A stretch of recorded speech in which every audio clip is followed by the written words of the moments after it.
Nous avons eu peur. Peur pour la démocratie, peur pour le pays. Deux forces contradictoires se sont nouées pour donner toute sa force explosive aux événements que nous venons de traverser. Une force centrifuge d'abord, celle des barbares, qui par leurs exactions ont mis la République à genoux. Ce sont eux qui ont fait la différence avec par exemple la marche pour le climat, qui bien qu'ayant rassemblé sensiblement le même nombre de manifestants, autour de 130 000, et le même soutien populaire de 60-70%, n'a pas reçu du tout le moindre écho. On arguera sans doute du rôle indécent joué par les chaînes d'infos continues. Et on se gardera bien d'opposer les deux combats parce qu'il y a bien une convergence des luttes pour essayer de sauvegarder l'humain sur la planète.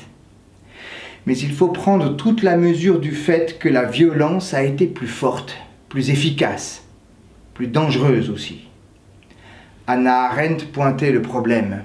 Le danger, dit-elle, est qu'une civilisation globale se mette un jour à produire des barbares nés de son propre sein, à force d'avoir imposé à des millions de gens des conditions de vie qui, en dépit des apparences, sont les conditions de vie des sauvages. Une autre force s'est dévoilée également, centripète celle-là, celle de ce qu'on pourrait appeler la communauté des ronds-points.